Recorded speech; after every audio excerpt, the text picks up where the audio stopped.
खरं तर महायुतीमधले दोन्ही सत्ताधारी पक्ष आहेत ते फक्त सत्तेसाठी एकत्र आलेले आहेत, विचारासाठी नाही आहेत. कालच्या विधानसभा आणि लोकसभेच्या निवडणुकीमध्ये त्यांना माहिती होतं की आपण एकत्र आलो नाही किंवा आपल्याकडे जर आपण आर्थिक प्रबोधन लोक फोडले नाहीत तर आपल्याला विजय मिळणार नाही. म्हणून कालच्या निवडणुकीमध्ये त्यांनी एक विजय मिळवला असला तरी येणाऱ्या निवडणुकीमध्ये त्यांची ताकद ही एकटे लढण्याची नाही आहे.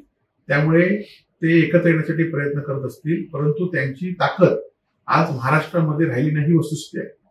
सर, कणकवलीमध्ये एक बैठक म्हणजे शहर विकास आघाडी संदर्भात एक गुप्त बैठक झाली म्हणजे त्याच्यामध्ये ठाकरेकडे आणि शिंदेकडे अशी शहर विकास आघाडीमध्ये म्हणजे नगराध्यक्ष पदासाठी संदेश पारकर यांचं नाव आघाडीवरती आहे, अशी कोणती बैठक झाली का, अशी काही चर्चा झाली आहे? नाही, खरं तर शिवसेना उद्धव बाळासाहेब ठाकरे हे सत्ताधारी पक्षातल्या कुठल्याही पक्षाची युती करणार नाही. तर परंतु काही स्थानिक लोकांनी एकत्र येऊन या कणकवली नगरपंचायतीवर गेल्या 7-8 वर्षामध्ये ज्या पद्धतीने भ्रष्टाचार झाला आणि त्याच्या विरोधात लोक एकत्र येत आहेत आणि या संदर्भात जे शिवसेनेचे उद्धव बाळासाहेब ठाकरेंचे उमेदवार असतील, कार्यकर्ते असतील, त्यांच्या भावना जाणून घेऊन त्या वरिष्ठांच्या कानावर घालून आणि त्यानंतर त्या संदर्भातला शहर विकास आघाडी जायचं की उद्धव बाळासाहेब ठाकरे या पक्षाच्या चिन्हावर निवडणूक लढवायची याचा विचार वरिष्ठ या ठिकाणी करतील आणि त्यांच्या भावना आणि कार्यकर्त्यांच्या वरिष्ठांमध्ये पोहोचू. नारायण असंही देखील म्हणतात की शिंदे आणि ठाकरे यांची युती जर कणकवलीमध्ये जर झाली शहर विकास आघाडीच्या माध्यमातून तर आम्ही सिंधुदुर्ग आणि रत्नागिरीमध्ये आम्ही संबंध तोडू असं बघतोय. नाही, आम्ही कोणावर युती करले आणि तुम्हाला कोणी पक्षात घेतलं नाही युतीमध्ये. खरं तर तुम्ही आज या विभागाचे खासदार आहात, परंतु तुम्हाला जर तुमच्या राज्याचे प्रदेशाध्यक्ष आहेत तेच तुम्हाला न विचारता जर विशाल परब, राजेंद्र तेली यांना वेगळ्या पक्षात घेत असेल तर तुम्ही तुमच्या म्हणण्याला किंवा तुमच्या शब्दाला आता राज्याच्या राजकारणामध्ये किंमत राहिली नाही आणि त्यामुळे तुम्ही आता उगाच 2 जिल्ह्यामध्ये युती करू न करू या संदर्भात तुम्ही न विधान केलं बरं, कारण तुम्ही डावलून सुद्धा विशाल परबांना काल भाजपमध्ये घेतलेलं आहे. आपलं अस्तित्व टिकवण्यासाठी राज ठाकरे आणि उद्धव ठाकरे फक्त सत्ता मिळवण्याची दोघांनीही क्षमता नाही. खरं तर सत्ता मिळवण्याची क्षमता होतीच म्हणून वेगवेगळे पक्ष फोडून आजचं सरकार राज्यामध्ये स्थापन केलेलं आहे.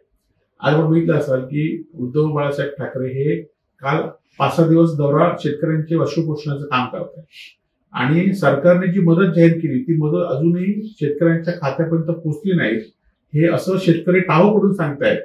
खरं तर उद्धव साहेबांवर राजसाहेबांवर टीका करण्यापेक्षा तुम्ही शेतकऱ्यांना कशी मदत मिळेल याकडे तुम्ही बघितलं तर बरं होईल. साहेब, जशी युती व्हावी की न व्हावी या संदर्भात संभ्रम असतात म्हणजे महायुतीमध्ये महाविकास आघाडीमध्ये काय तसंच कुठे स्वतंत्र तुम्ही लढणार आहात असं काय कुठे तुमची बैठक? नाही, आता या ज्या पक्षा नगरपालिकेमध्ये सत्ताधारी आहेत त्या सत्ताधाऱ्यांच्या विरोधात त्याच ठिकाणचे सगळे पक्ष एकत्र येऊन ही निवडणूक लढवण्याचा प्रयत्न करत आहेत. आज महाविकास आघाडीमध्ये सुद्धा जे पक्ष आहेत त्या पक्षाला स्थानिक लोकांना या ठिकाणी युती संदर्भात सीट वाटप या संदर्भात धोरण ठरवून ते वरिष्ठांकडे दिल्यानंतर या संदर्भात निश्चित भूमिका होईल आणि शिंदे आणि भाजपची युती होते की नाही, त्यांचे उमेदवार कुठे जात आहेत, या सगळ्या गोष्टीमुळे आज काही निर्णय होऊ शकत नाही.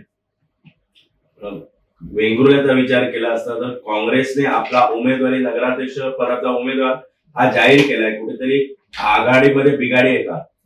नाही, काँग्रेसने त्यांच्या स्तरावर उमेदवार जाहीर केला आहे, परंतु अजून उमेदवारी अर्ज भरायला अजून वेळ आहे आणि या संदर्भात आम्ही उद्धव बाळासाहेब ठाकरे असतील, इतर पक्ष असतील आणि काँग्रेस एकत्र बसून त्या ठिकाणी एक उमेदवार देण्यासाठी प्रयत्न या ठिकाणी होईल.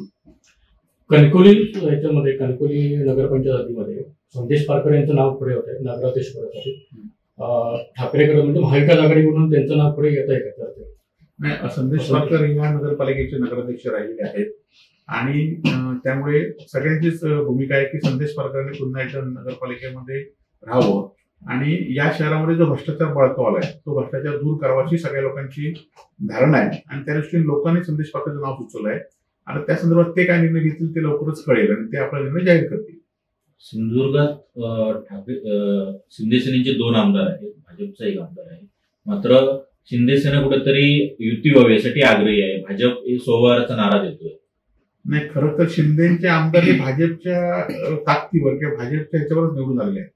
आज जरी शिंदेच्या जी काय हवा शिंदेचे कार्यकर्ते भरवत आहेत तशी शिंदेची विसू झालेला पक्ष आहे, त्या पक्षाला कुठले भवितव्य नाही आणि त्यामुळे त्यांची युती किंवा हे या संदर्भात त्यांची भूमिका ते जाहीर करतील.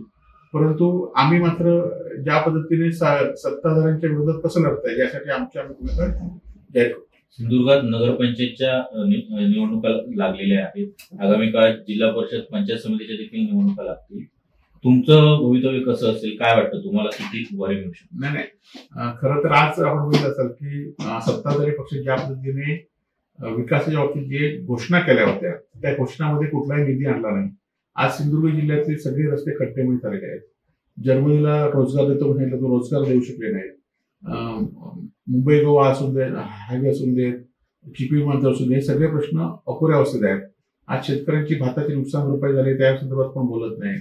आंबाबाजी पैसे आले नाही. त्यामुळे सगळ्याच्या विरोधात जनता आहे. त्यामुळे आम्हाला जनता आमच्या पाठीशी राहील असं आम्हाला निश्चित वाटतं आणि त्या दृष्टीने आमचं पुढचं नियोजन सुरू आहे. टाइम्स डिजिटलला लाईक करा, शेअर करा, सबस्क्राईब करा आणि बेल आयकॉन दाबायला विसरू नका. Times digital.